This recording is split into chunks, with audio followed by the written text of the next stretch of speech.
We're going to talk about constitutional changes.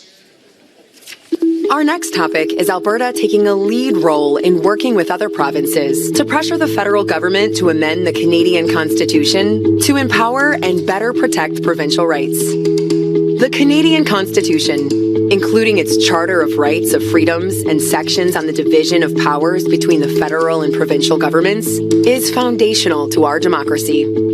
The enforcement of the Constitution by governments and the courts ensures our rights and freedoms are protected, and that our provincial and federal governments generally function as they should. But no document is perfect. Some things that made sense 150 years ago may no longer make sense today. That is why the Constitution contains an amending formula that permits the Constitution to be altered should enough provinces and the federal government agree to it. Over the last decades, several outdated and unfair problems with the Constitution have been identified, but no tangible progress has been made to fix them, due primarily to a lack of federal and provincial leadership. Examples of proposed constitutional reforms include the following. 1. Amending the division of powers to indicate that core areas of provincial jurisdiction, including over natural resources and health, are immune from federal legislation, and to also ensure that in shared areas of jurisdiction, such as agriculture and immigration, provincial laws prevail over federal ones. 2. Imposing constitutional limits on the federal spending power in areas of provincial jurisdiction, including a provincial right to opt out of federal spending measures with proper compensation should they so choose. 3.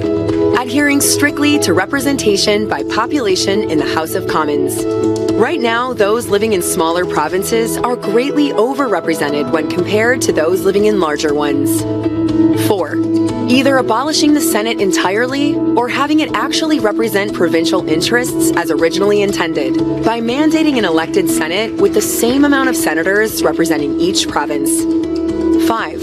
Allowing provinces to appoint their own King's Bench and Court of Appeal justices, rather than having those appointments made by the federal government. 6.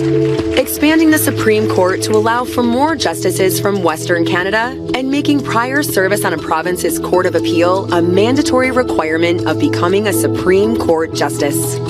7. Eliminating the Ottawa residency requirement for judges on federal courts to ensure more Western Canadian representation. And 8, mandating provincial approval of the appointment of a lieutenant governor to a province by the federal government.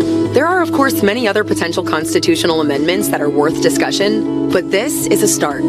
So, should Alberta take a lead role in working with other provinces to pressure the federal government to amend the Canadian Constitution in order to empower and better protect provincial rights? And if so, which of the amendments discussed or other proposals should the Alberta government advocate for?